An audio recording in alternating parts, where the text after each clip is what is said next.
আসসালামু আলাইকুম। দেশ কিংবা দেশের বাইরে যে যেখান থেকে এই ভিডিও দেখছেন সবাইকে শুভেচ্ছা অভিনন্দন। প্রিয় দর্শক, আমি এই মুহূর্তে অবস্থান করছি পাবনা জেলার সাঁথিয়া উপজেলার মাইবাড়িয়া গ্রামে। এখানে একজন প্রান্ত কৃষক বাদাম চাষ করেছে। আসলে সে বাদাম চাষটা কিভাবে করতে হয়, কেমন ভাবে করতে হয়, এটা অনেকেরই জানা নাই। যেমন শহরে যারা বসবাস করে, আমরা কিন্তু বাদামটা এমন কোনো লোক নাই যে পছন্দ করি না, কিন্তু শহরের পোলাপানরা হয়তো জানে না যে বাদামটা আসলে গাছে ধরে না কোথায় ধরে। অনেকে বাদাম গাছই চেনে না। আমি মূলত তাদের জন্য এবং যারা বাদাম চাষ সম্পর্কে কোনো ধারণা নেই তাদের জন্য এই ভিডিওটি তৈরি করছি।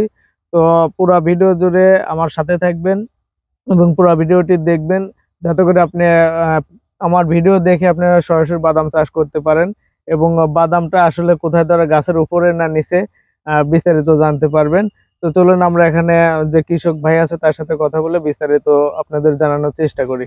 আসসালামু আলাইকুম ভাই। ওয়ালাইকুম আসসালাম। কেমন আছেন ভাই? আলহামদুলিল্লাহ। ভালো আছেন? হ্যাঁ, তো আলহামদুলিল্লাহ। আপনার নামটা একটু বলবেন। আমার নাম মোহাম্মদ তারিক হুসাইন। তারেক হোসেন। জি। তো আপনি বাদাম চাষ কত বছর যাবত করছেন? এই প্রায় 20 বছর। 20 বছরের মতো। তার জি। মানে অনেক অভিজ্ঞ একজন ব্যক্তি আর কি। ইনশাআল্লাহ অনেক তো এই জানা। বাদাম চাষটা শুরু থেকে মানে কিভাবে করতে হয় একটু বিস্তারিত আমার দর্শককে একটু জানাবেন। এই বাদামে একেবারেই সীমিত খরচ। খরচ বলতে নেই, মনে করেন লাগান একটা কোনো মতো হাল চাষ করে লাগালে পরে সার লাগে কম। আর আচ্ছা, একটা একটু যেমন সেমন একটা নির্ণয় দিলে ইনশাআল্লাহ। প্রথম থেকে একটু বলবেন যে বাদাম চাষ করার জন্য প্রথমে আমি দাপটা বলি। প্রথমে হচ্ছে এই জমিনটা এক চাষের কাছে দোয়ার চাষ খেতে, আর মাটিতে যত মানে চিকন হবে তত ফলনটা ভালো ভালো হবে হবে আর কি। তখন খালি বীজটা এই একটার ভিতরে দুইটা করে বীজ আছে, আমরা এডি করে এই হ্যাঁ এই বীজটাকে মানে এড়াইতে হয় আর এই কি। বীজটা এড়াইয়া দেখা যায় যে ওই বীজগুলি দুইটা আলাদা করে, যেরকম পেঁয়াজ লাগানো হয় ওইরকম হ্যাঁ। সারিবদ্ধ করে আমরা মনে করে লাগানোর পরে এটা যে সারিটা দিতে হয়, এটা কয় ইঞ্চি পর পর এই সারিটা দিতে হয়? এই 4 ইঞ্চি আর প্রায় 20 সেন্টিমিটার হ্যাঁ হ্যাঁ, ফাঁসা এরকম আর কি, ফাঁকাফাঁকি মানে চওড়া আর কি। চওড়া এইটুক জায়গা রাখা হলে দেখা যায় যে প্রথমেই লাগালে আপনার প্রথমেই যা খরচ, চাষের থেকে লাগানি যা খরচ, তারপরে খরচ নাই বললেই চলে। আচ্ছা, আপনার প্রতি শতকে সার কেমন দিতে হয়? এই সেজন্য বলতেছি যে যতগুলি ফসল আছে আমার জানা মতে, ফসল যতগুলি ফসল আছে তার চেয়ে সবচাইতে সীমিত সার খায় কম এই বাদামে, কিন্তু লাভ বেশি। বর্তমান বাজার 6000 টাকা। এই বাদামে মনে করেন 1 বিঘা বুঝ আমার এই জমিনে 1 বিঘা জমিতে মনে করে কমপক্ষে 5 থেকে 6-7 মণ ই হবে। তাহলে আমার খরচ এই যে টোটাল এই বীজের খরচ, চাষের খরচ আর একটা কোনো মতে নিরানি দিছি, এই পর্যন্ত শেষ। ঝামেলা মুক্ত। এই যে আমি এখন বর্তমান ইনশাআল্লাহ রানিং ফসল আমি হাতে পাই তুলতে পারবো ইনশাআল্লাহ। তাতে হচ্ছে চাষ হচ্ছে 2 থেকে 3টা চাষ করতে হয়। জি জি জি। আর প্রতি শতকে সার কি পরিমাণ দিতে হয়? সার ওই দেখা বিঘা যায় প্রতিতে আপনি কেমন দেন? বিঘা প্রতি এই আধা মণ 30 কেজি, মানে টোটাল কি সব ধরনের সার দেন? 10 কেজি লাল আর 20 কেজি মনে করেন মাটি মানে সার, টিএসপি, এমওপি এইগুলা। জি জি। ইউরিয়া সার কি দিতে হয়? ইউরিয়া সার দেওয়ালেন তাই দেখেন না গাছ টাকা লাগতে পারিনি তো। ইউরিয়া গাছের সার প্রয়োজন নাই, কোনো প্রয়োজন নাই। গাছ বাদামের যত ছোট হয় তত বেশি বাদাম ধরে, তত বেশি ধরে আর জি কি। জি। তা আমি দেখছি তো এখানে তো অনেক সুন্দর হয়েছে। তাতে পুরা মানে বিঘায় কতটুকু হয় বাদাম হয়, কয় মণ? ওই তো যদি সর্বোচ্চ ভালো হয় 8-10 মণ আশা করা যায়। 8-10 মণ। আর এই নরমাল হয় দেখা যায় আমরা ক্ষেতের মধ্যে ক্ষেত করি তো, একটা ক্ষেত ফসল খাওয়ার পরে রবি ফসল খাওয়ার পরে ওর মধ্যে আমরা আরেকটা ক্ষেত চড়াই দেই, যার কারণে একটু ফলন কম হয়। একটু ফলন কম হয়। সেক্ষেত্রে 8 মণ হবেই। 8 মণ ইনশাআল্লাহ হবে। 8 মণ 6-7 মণ 8 মণের দিকে হবে। আচ্ছা, 8 মণ বাদামের বর্তমান বাজার মূল্য কত? ওই তো 6-7-42-40 হাজার টাকার মতো। 40,000 এর মতো জি হয়। জি। কিন্তু আপনার এই 40,000 টাকা আপনি বিক্রি করলেন, কিন্তু খরচ কয় হাজার টাকা? আমার টোটালি 10,000 টাকা, এর বেশি হবেই না। আর এটা মূলত কয় মাসের ফসল? এটা মূলত এই তো আপনার ফাল্গুন মাসে লাগাইছি। ফাল্গুন মাস, তাহলে ফাল্গুন ধরেন ফাল্গুন, চৈত্র, বৈশাখ, জ্যৈষ্ঠ, আষাঢ়, আসার পরে তোলা শুরু হয়ে গেছে।